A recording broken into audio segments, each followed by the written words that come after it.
Hi everyone, welcome to 12 Steps to More Leads, Customers, and Growth from Pay-Per-Click Marketing. We'll get started here in just another few minutes. We've still got a lot of people jumping on the call, so we'll let them get settled in. Now's a great time if you want to grab a drink of water, finish up that last second email or conversation, or run to the restroom. You've got time to do it, and we'll get started here in just a couple minutes, okay? Thank you.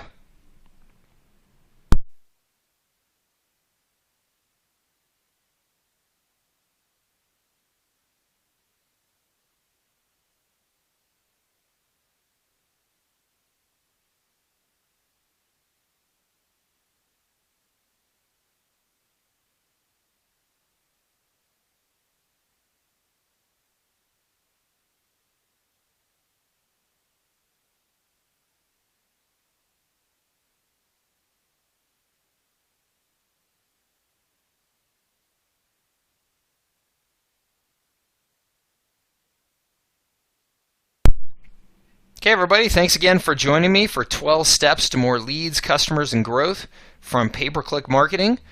We will get started here in just 1 minute. Still got a number of people coming on board, so we'll give them another minute to get settled, and then we will get going. Thank you for your patience.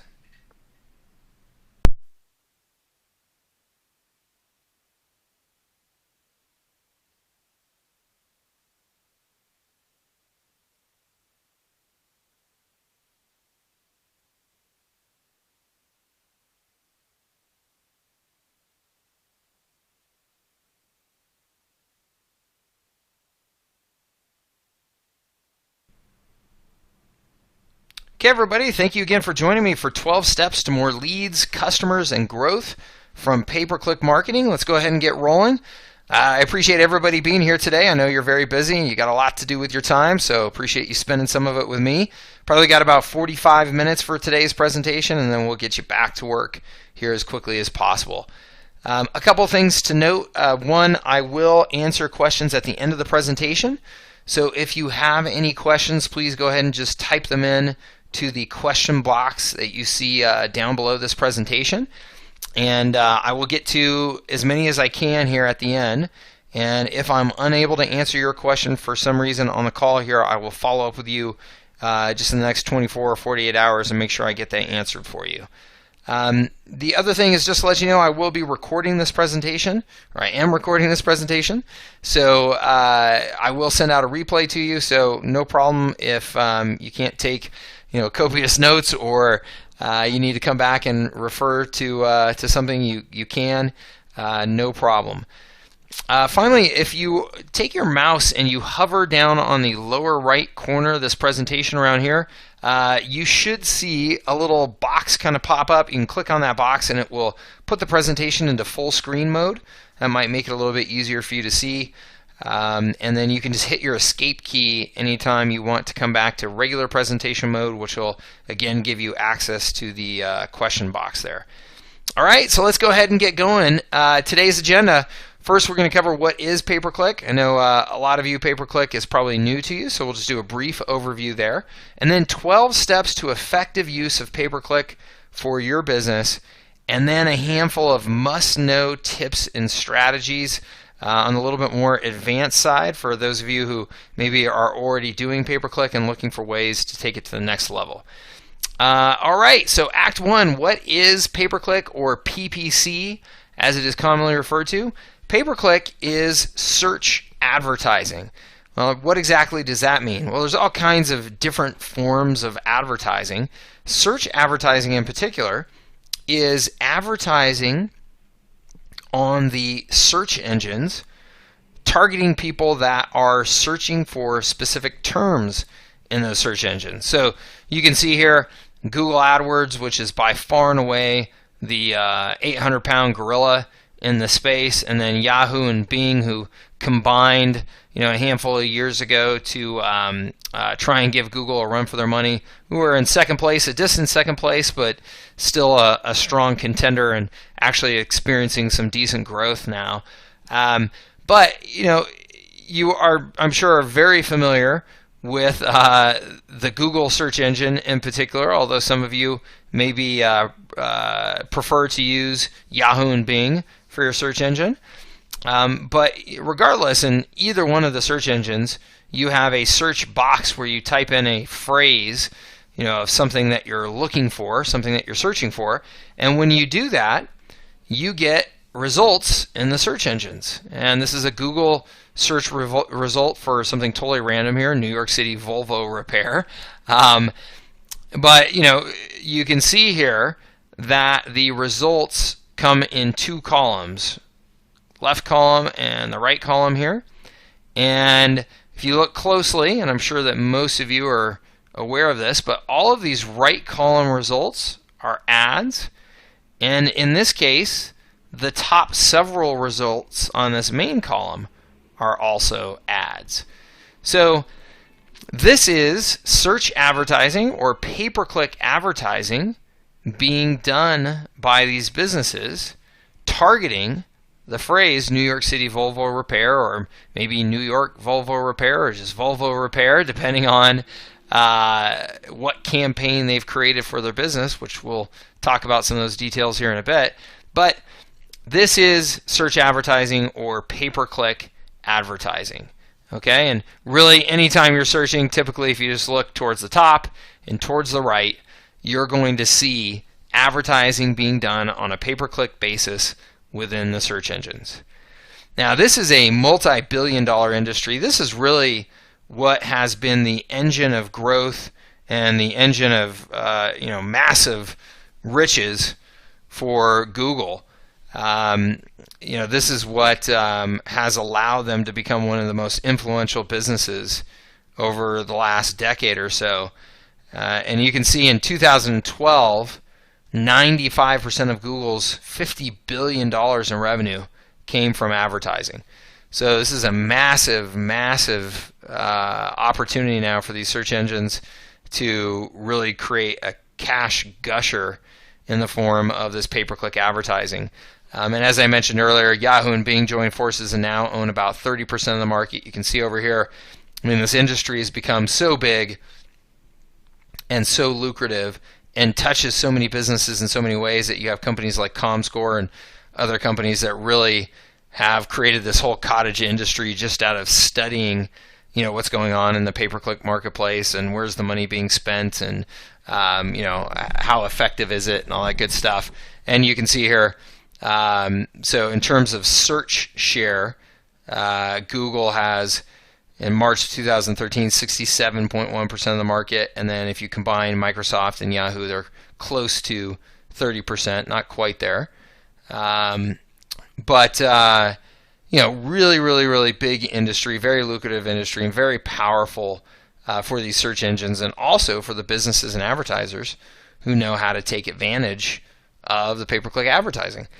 You can see here top industries advertising on Google AdWords. AdWords is the name of Google's pay-per-click advertising program. So top 10 industries, you can see finance, travel, shopping, jobs and education, internet and telecom, computers and electronics, business and industrial, which that's a pretty darn broad category, home and garden, autos and vehicles, beauty and fitness. So just about everything that you can imagine falls into one of those 10 categories.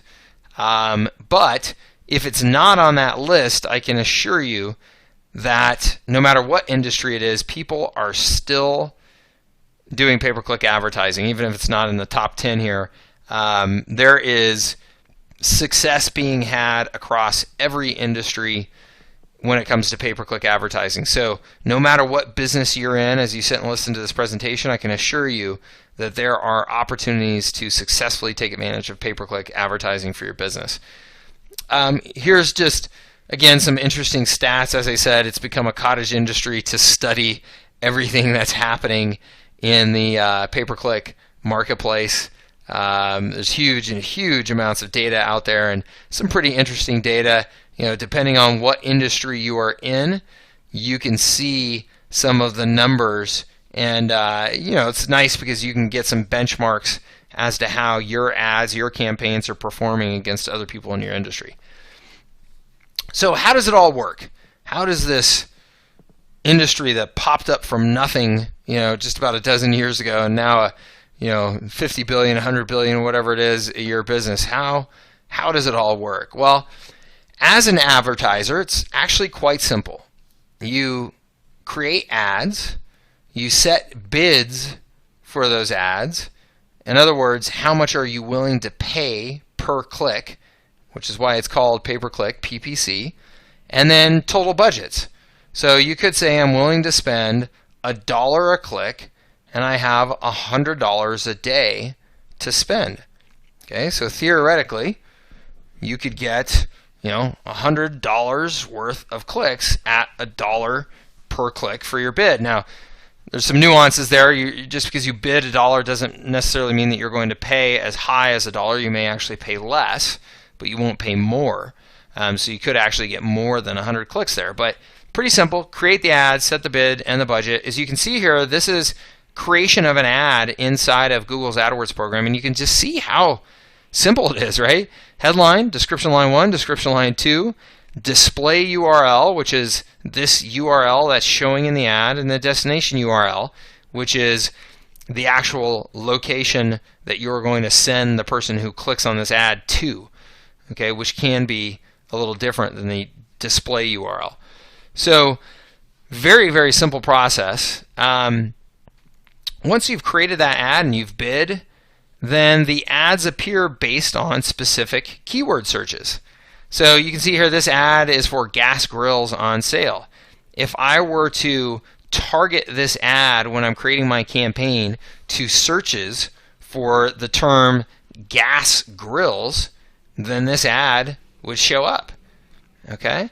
So again, pretty darn simple. And as always, with everything, there's the details and the nuances of once you get into these programs, how to do it most effectively, which there is a lot to that in this particular case. But the basics of it really are basic. They really are simple.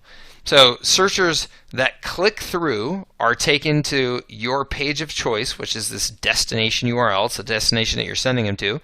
And then your account gets charged until the maximum budget is reached. Pretty straightforward.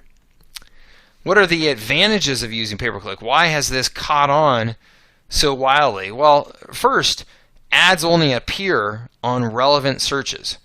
So when you consider any other form of advertising, you are sending an ad out to the world for somebody to see regardless of whether or not they've actually expressed any interest at all in seeing that ad. Versus in search advertising and pay-per-click advertising, people have typed in certain words. So you're only showing your ad to people that have typed in some sort of relevant keyword or keyword phrase. So your ads are very, very targeted. And this is the real allure of these ad programs, is that it is very, very targeted advertising and targeted spending. The other major allure is that you only pay when someone clicks on the ad.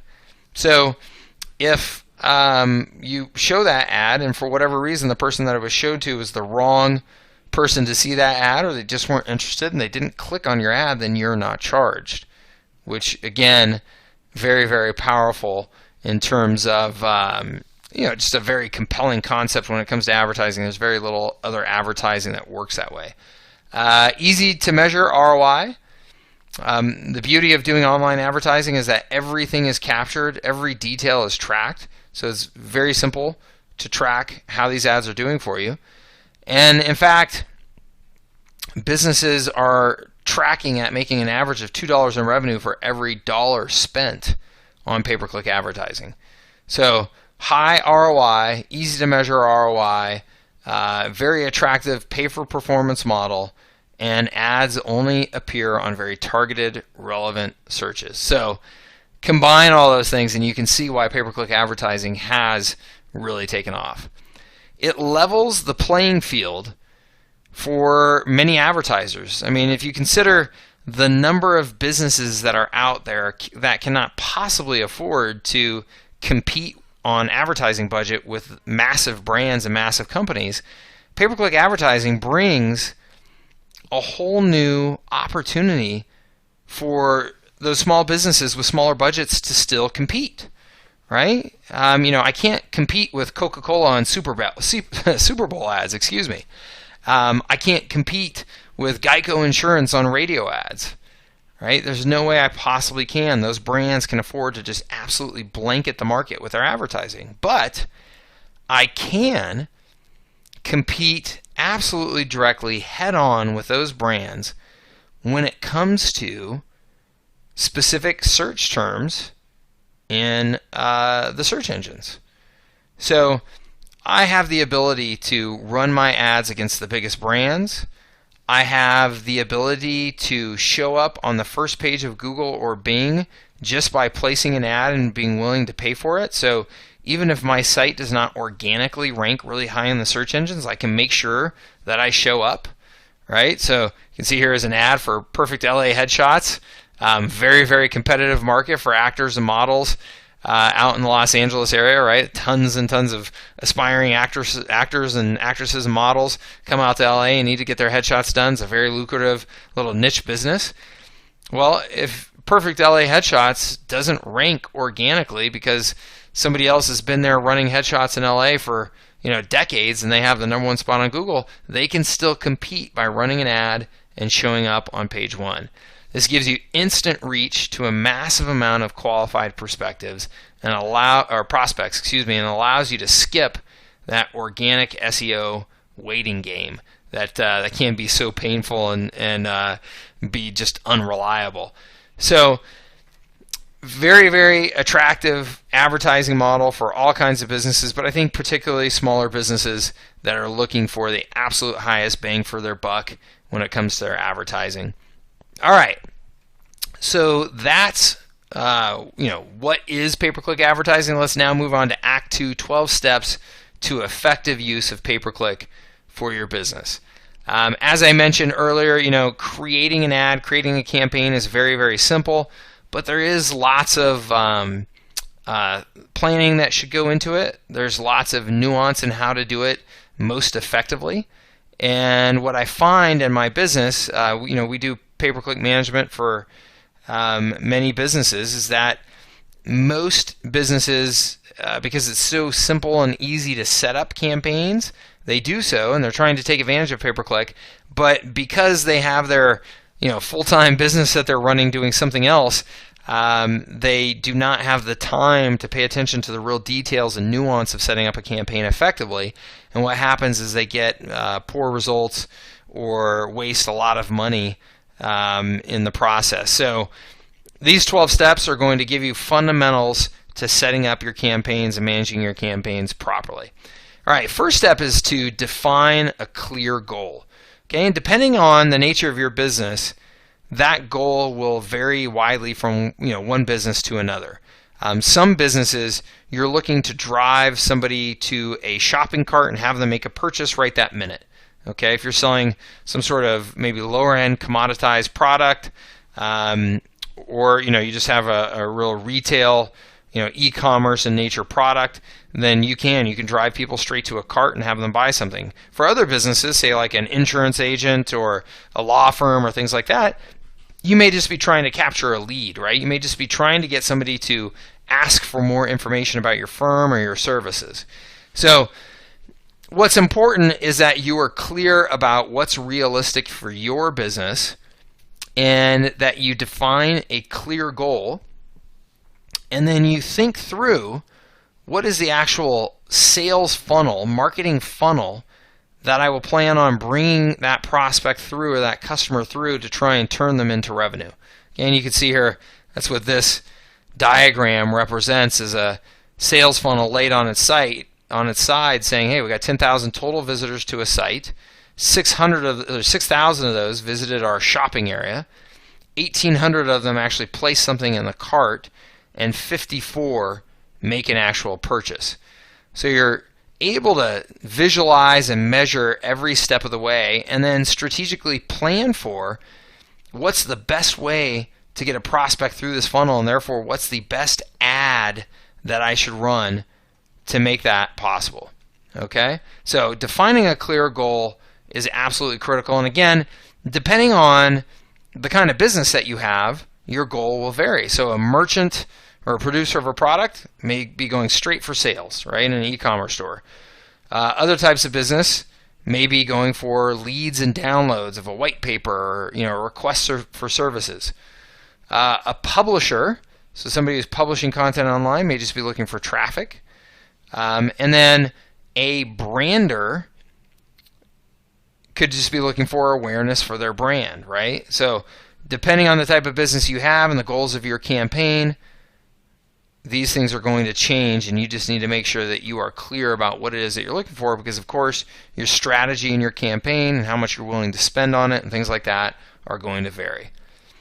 All right, step 2, research your competitors. Okay, you always want to get out there and take a look at what your competitors are doing, who seems to be the strongest, who's out there running campaigns for the most keywords, who's running campaigns as consistently as possible.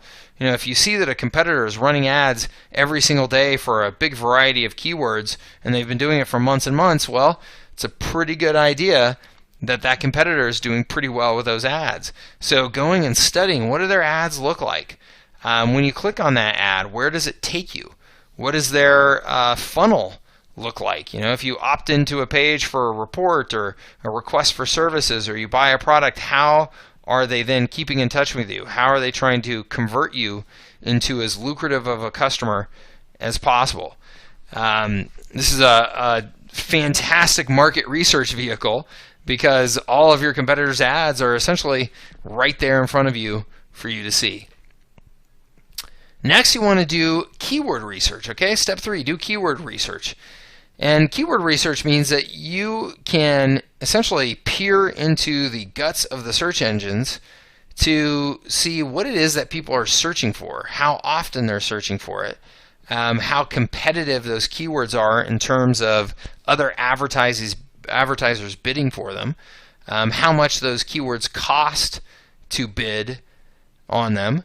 It's really, really amazing the amount of information that you can get from the search engines to help you plan your campaigns. But you know, with search advertising, it's all based on the keyword or keyword phrase that somebody is searching for. That's how you base your ad campaign to target, is based on those keywords or keyword phrases. So you want to discover exactly what people are looking for. You want to learn their preferred keywords too. And this is so important, that you realize that the language that you use for your products and services may not be the same language that your prospects use. So you really want to investigate that, especially those of you that are in industries where there's a lot of buzzwords and kind of industry-specific jargon. Your customers may not be aware of that jargon like you are. So they may use a totally different language. So it's important that you don't just assume that your language is the language of the customer. You want to get in there and do that research and find out. And then, again, find out how heavy the competition is for each of those different keywords. And you can see here, this is from inside of Google. And Google changes up their tools for being able to do keyword research all the time. But here's a screenshot that shows you for, cars, new cars, used cars, cheap cars. And you can see the estimated average cost per click. So this is how much they estimate it's going to cost you to get a click for these keywords. Advertiser competition, you can see where it's full green bars, and in this case all of them are full green bars. That means it's very, very competitive. You can see the search volume in 1 month. Man, look at the search volume, 101 million searches in 1 month for the term cars. So very, very cool, the data that you can get from the search engines. All right, step 4, choose your destination wisely. Okay, and when you are paying for somebody to click on your ad, you want to make sure that when they click, that you are sending them to the right place to get the desired result that you are looking for. And a lot of pay-per-click advertisers make a big mistake in that they send everybody to the exact same page, and it's usually just their home page on their website. And that is a very, very ineffective way to get the most from your advertising budget. So decide where you're going to send the visitors who click through. And you want to make sure that that destination is consistent with the ad message, okay? You don't want to see, in this case, for SEO management software. If I had done a search for website templates, and then I got brought over to a landing page that says SEO management software, well, that's obviously going to be not a good fit. It's not in alignment with the message that I was expecting to see, and so I'm most likely just going to hit my back button in my browser and go look for one of their competitors. So you want to make sure that the destination is consistent with the ad message, so that when somebody sees a certain message on the ad and they click to it, they see a very, very similar, if not the exact same message on the page that they end up on. And then you want to design that ad for conversion for the specific goal that you had. Again, if it was to get somebody to buy something, then you might take them right to a product page with the price listed and a guaranteed and a little add to cart button. In this case, you can see very clearly they're hoping to get you to start a 30-day free trial. So they've made that very prominent and made it quite simple. You just have to put in your full name, email address, and password to go ahead and get started with your free trial. So this page, you will notice, is very simple. There's not a lot of options to it. I can fill out this form for my 30-day free trial, or honestly, I can leave the page. There's nothing else other than some images and some text telling me what it is that I'm about to get into, and that's it. And that's designed that way on purpose, okay? By limiting the options of the person who visits that page, I'm more likely to get them to take the action that I want them to take, okay? So be clear about what it is that you're hoping that person does at the destination that you get them to, and then design that page 100% around making that action happen. All right, step number 5, create a high converting ad. Okay, this is where the magic happens in pay-per-click advertising. If you can write a good high performing ad, then you can absolutely crush your competition who does not do as good of a job at that. So if you're going to do pay-per-click advertising, you really want to know the best practices of successful ads. You want to spend time studying those best practices and studying competition, study people writing very effective ads in other industries, and learn from those best practices to incorporate in your ads. You want to carefully review your headline, your message, your offer, and the destination that you're sending people to. You know, those are the biggies. And you definitely want to spend a good amount of time refining those, testing those, tweaking them to try and make them better and better over time. And then as much as possible, you want to differentiate your offer to make it stand out from the crowd. So if you look within any industry, you will see that lots and lots of industries or lots and lots of advertisers within that industry will essentially be offering the exact same thing. And obviously that makes it hard for a prospect to decide, well, which ad is most attractive if they're all offering essentially the same thing. So look for opportunities to really differentiate your offer and make it stand out from the competition.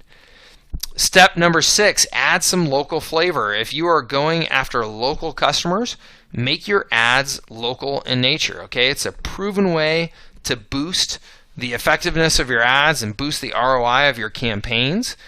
You can see here there's Denver web design, local to Denver, with the Denver address and things located here, and a phone number from Denver. You can see Colorado Veda Salon here using a Colorado Veda domain. So there's a number of things that you can do in your ads to make them local. We actually used to use the phrase "wicked smart" in some ads that we were running in Boston to accomplish that. So that's something that a Bostonian knows, what you're talking about, right? So there's a number of different options, and actually in the advanced portion of this training, I'm going to show you a couple more things that you can do. Step number 7, place the right bid. Okay, so the way that pay-per-click advertising works is that if you bid highest, and there's a combination of other factors, but essentially you can try and bid your way to the top by being willing to pay more per click than your competition. That doesn't guarantee that you're going to get up to the top spot, but that's effectively a big part of how you do get to the top. So the key, though, is that being first may not always be best. The reason for that is that this top spot tends to get a lot of junk clicks. People that just kind of, they immediately see the first thing that shows up on the page and just click for it. So this may or may not be the place that you want to be. Same with the number 2 spot. It may be much better for you to be over here where you get people who are more thoughtfully taking the time to determine, is that an ad I really want to click on? Those higher positions can cost a lot more, so oftentimes positions 3 and 4 are actually the ideal positions to be at in terms of ROI. Okay, and it's all about ROI, right? You want to see how it is that you're doing per dollar invested. So place the right bid. That's sometimes something you just have to experiment with over time and see what is going to get the best results for you. Step number 8, focus on profitable keywords. What you'll find when you create campaigns is that if you're running campaigns for 100 different keywords, you may find that you get all of your conversions that you're looking for, all of the sales or all of the leads or whatever it is, from only 5 of those keywords, and essentially 95 of them are doing nothing for you. A big mistake is that people don't go in and check those keyword performance reports on a regular basis to see what's working for them, because you're essentially wasting a huge percentage of your budget if you have 95 out of 100 keywords that aren't doing anything for you, but you're still spending money on them. So you want to find the winning keyword phrases that get you results, and then you want to focus on those money keywords and spend as much money on those as possible. Focus your spending on the ones that are getting you the results, and then milk them for as long as you possibly can.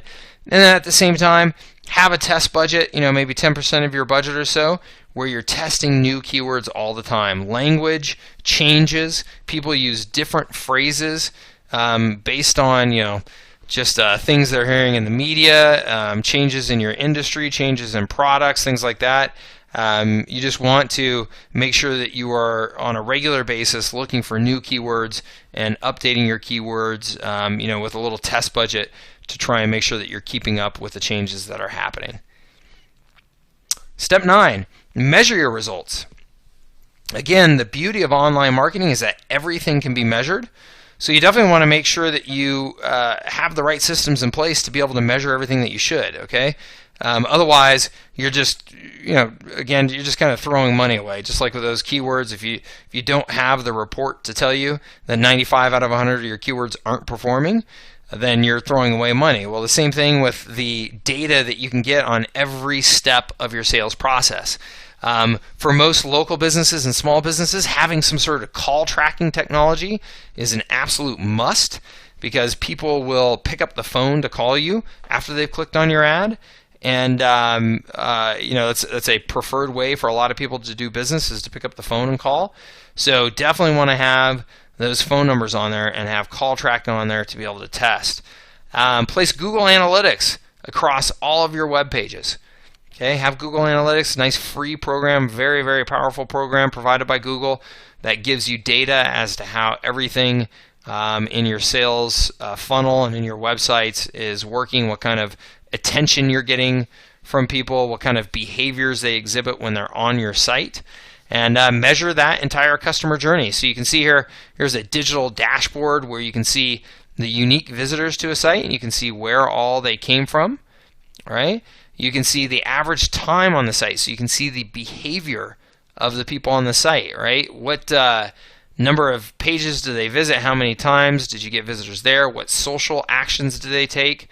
And then you can see the outcomes, okay? How many of them actually achieve the goal that you were looking for, whether that was calling a number, filling out a form, putting something in an e-commerce shopping cart, whatever it is. You can actually track everything that's going on. You can assign dollar values to it, so you can very clearly see ROI from your specific campaigns that you're running. Again, everything can be tracked online. There's really no excuse not to track all the details that you need to have good information about your campaigns. Step number 10, focus on ROI, not on cost. As I said earlier, it's all about ROI. And the reason why I point this out now and point it out again is that what you'll see is a lot of people who are new to pay-per-click marketing, they'll see an expensive keyword term or a very competitive keyword term, and they'll chicken out. They'll say, no, it's way too expensive, or no, it's way too competitive. I don't want to go and waste my money there. But it's really not about the cost of the keyword. It's about the ROI from the campaign. A more expensive keyword can get much, much, much better conversion than a less expensive keyword, and so the ROI on it can actually be much higher. So you've got to use the data to your advantage. You've got to measure what kind of results you're getting from those keywords, measure the cost per lead, measure your cost per customer, measure the revenue that you're getting from those campaigns, and tie it back to the keywords to see which ones actually have the highest ROI. Step number 11, use remarketing. if you're not familiar with what remarketing is a very cool advertising technology that allows you to essentially follow your target audience around the web. And what I mean by that is if somebody comes and visits your website, you can drop a little cookie in their browser, and that cookie will then tell the browser essentially to display your ads as that person is surfing around in other places on the internet. So after they've left your site, say they go to, I don't know, CNN.com, and while they're on CNN, they can still see an ad for your brand.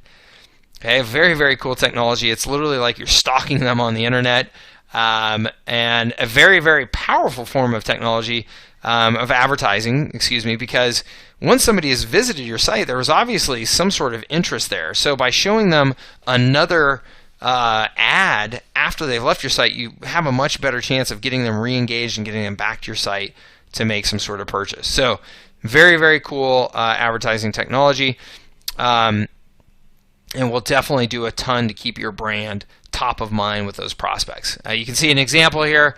So somebody who obviously visited this Center for Orthopedics, maybe has some sort of knee injury or shoulder injury or something like that, and then this is CNBC, first in business worldwide, and yet here I am seeing my Center for Orthopedics ad based on the site that I visited earlier. So pretty cool example of remarketing there. Step 12, always, always, always split test. What I mean by split testing means that you can run two different ads and change something about those ads so that you are determining, did that change make a difference in the performance of the ad. If you're just running one ad, then you only get data on that one ad. You don't know, well, could I be doing better if I was running an ad with a slight change? So this is when it comes to direct marketing, this is a fundamental of direct marketing that you're split testing all the time. And this allows you to continuously measure, improve, and optimize your ads. So you can see here, these are all ads for 5 Senses Spa and Salon. And you can see that there's a split test going on here. Exact same headline across all three, so they're not testing the headline, but look at the message and the body of the ad. Hair treatments for men and women. And here you can see hair services for men, women, and kids. Down here you can see Experience Peoria's top hair salon. So they're split testing that message that's in the body of the ad to see if one performs better than the other.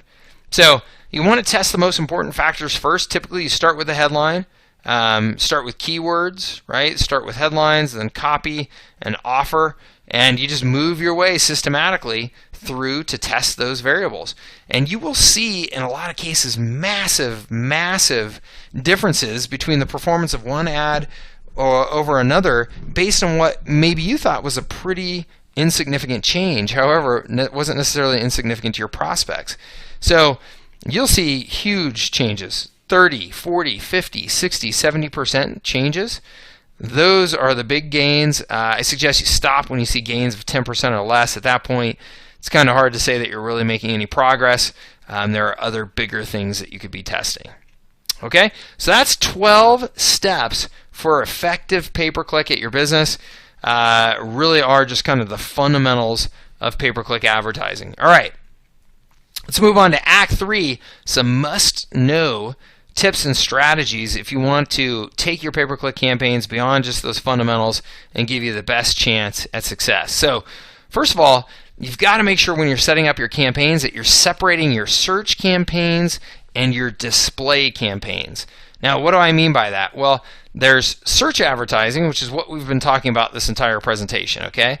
And then there's display advertising. Display is a totally different form of advertising. These are the banner ads that you see when you're out on a website, and you see the big banner that kind of goes up and down on the page or across the page, and it's got images and letters, and maybe it's flashing around and somebody's dancing on it and stuff like that, right? That's display advertising. Totally different forms of advertising, totally different strategies, approaches, budgets, all that stuff. But a very common mistake that people make when setting up their advertising campaigns in Google, and shame on Google, I think, for making it easy to make this mistake. They make it the default, that when you set up your campaign, your search campaign and your display network campaign will actually be combined together by default. So you actually need to go in and click on either display network only or search network only when you're creating your campaigns.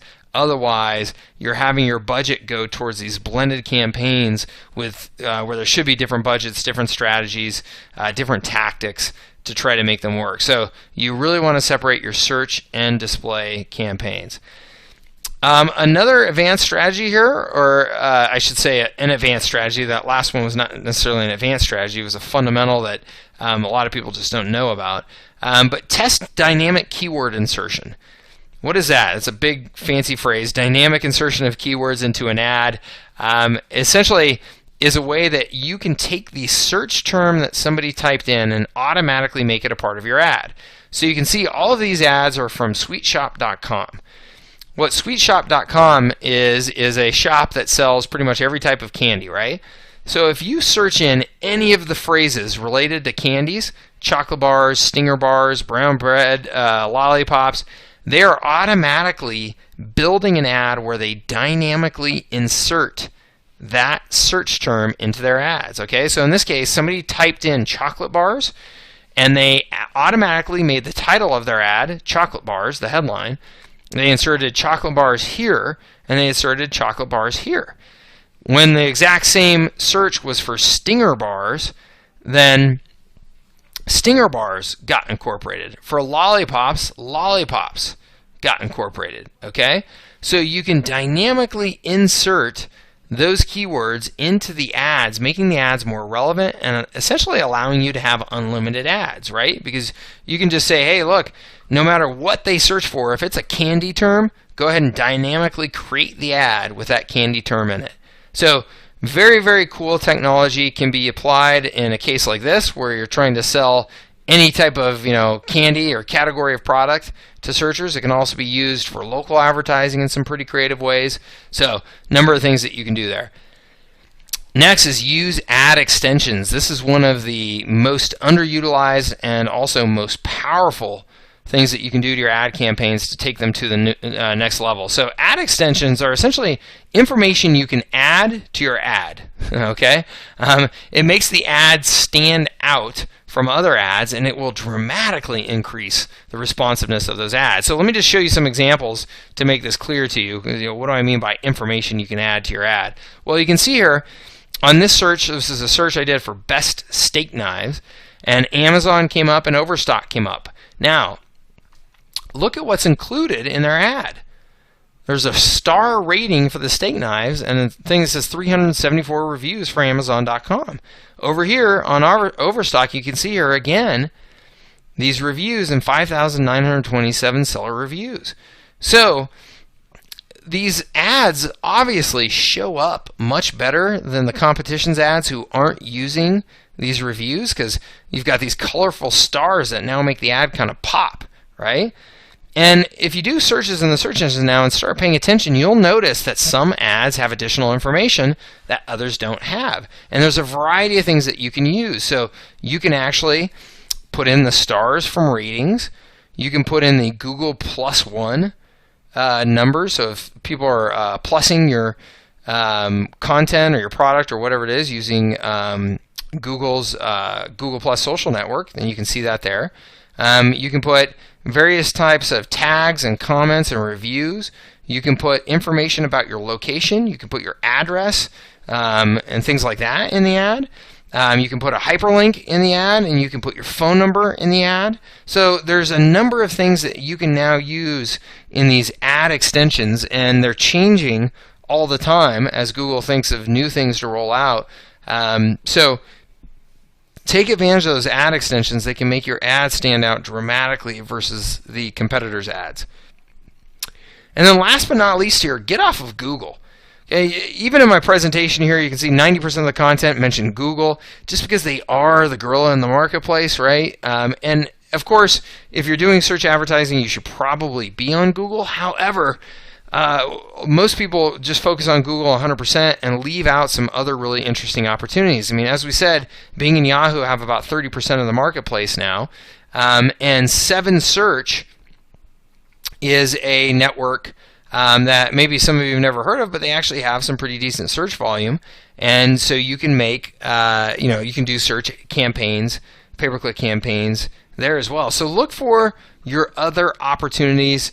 You can get campaigns that definitely get cheaper clicks, better results than you do on Google, just because Google is that 800-pound gorilla. They do control the market to a large extent and control pricing, and it is much more competitive. So consider getting off of Google and running your campaigns in other places. All right, on that note, I want to say thanks. Let's see here. We're just over 40 minutes. I want to say thank you. I appreciate your time, appreciate you joining us. And as I said, I want to keep this to about 45 minutes and let you get on your way. Before I let you get back to work, I do just want to say this is what we do for a living. We help companies run pay-per-click campaigns, and we help them set those up. We help them optimize them and run them on an ongoing basis. We'll take over the complete management of those campaigns in many cases for our clients. And in almost all cases, we can do that in a way that you actually see a positive ROI on the money spent with us within the first 30 days of working with us. So our fee is usually paid for almost immediately in the results that we get in either improved ad performance or decreased budget in your campaign. So if you are running pay-per-click campaigns today, or you are considering running pay-per-click campaigns, we would love to have the opportunity to talk to you to demonstrate how our services can be a positive ROI for your business almost right out of the gate. So no hard sales pitch here, but you can see all around this presentation, we've got our contact information. We'd love to hear from you. And again, it won't be a high-pressure sales pitch. If we look at your campaigns and we believe that we can get a positive ROI for our fee within the first 30 days, we're going to let you know, and we're going to put together a plan to do so. Okay? And if not, we'll also let you know that we don't think that we can help. Okay? So if you are running campaigns or considering running campaigns, we'd love to be in touch with you. Let's see here. Let me just grab a drink of water and then check these questions here and see if I can answer a handful of questions for you.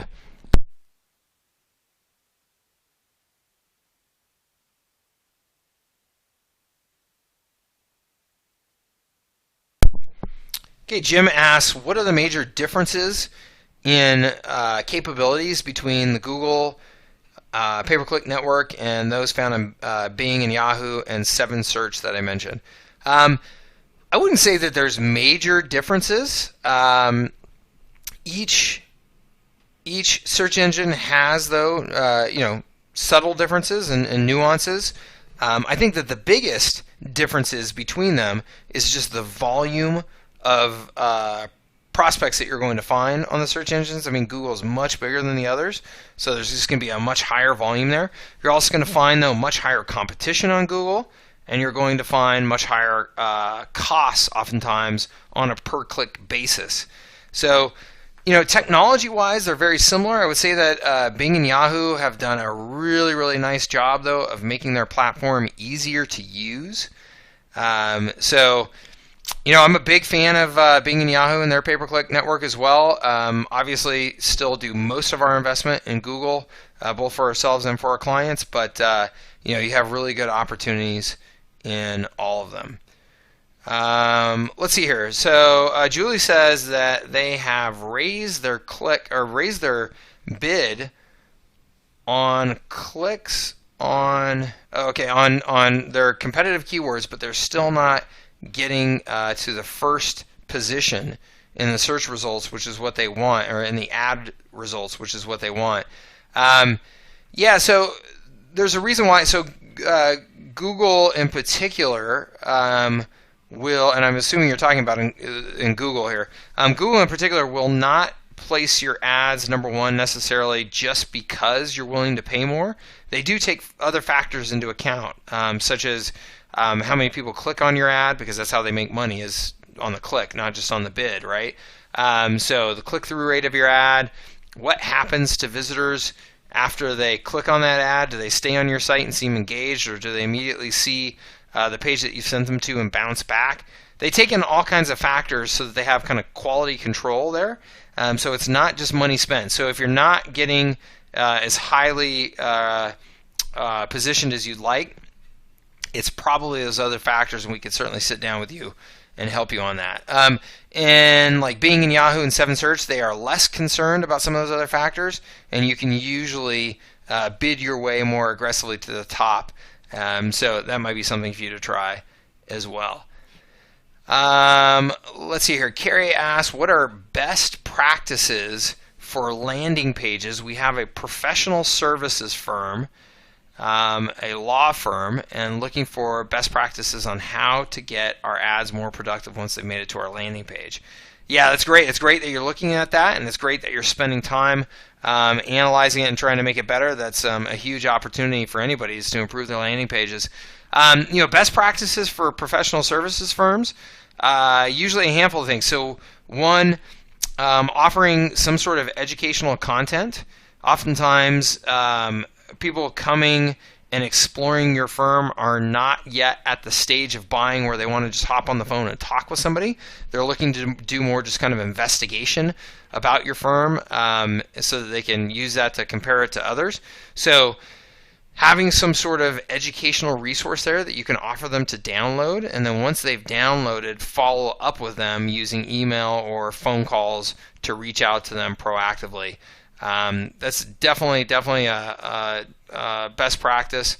You can create white papers, presentations, recorded webinars like this. I mean, there's all kinds of things that you could do to get them to opt in there from an educational marketing perspective. I would also, though, include your phone number on the landing page. If you're not, make that very prominently displayed. Again, a lot of people do want to just pick up the phone and call. They don't want to opt in for something. They don't want to download something that they have to read through. So test having the phone number on there and make sure you have call tracking being utilized for that phone number as well.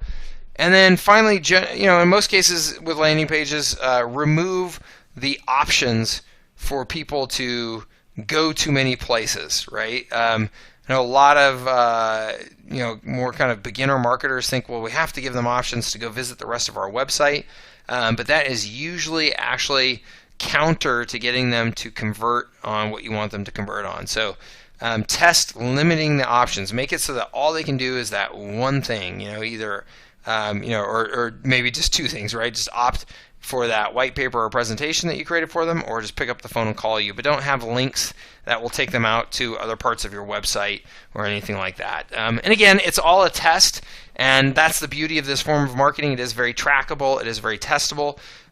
So whatever I tell you is speculation until we actually set up the systems to effectively measure the data and test how it will go. All right, 3 good questions. Thank you very much. We're past our 45 minutes, so I do want to let you guys get back to work. Thank you very much for joining me here today. And again, the offer is there. If you feel like you could use any help with your campaigns, we would love to talk to you. Just get in touch and let us know, and we would be happy to take a look at what you're doing and see if we feel like we can make some significant improvements for you. Okay, thanks again. We'll get a recording out to you here very shortly, and any questions that I didn't answer, we will follow up with you shortly as well. Thanks, and take care.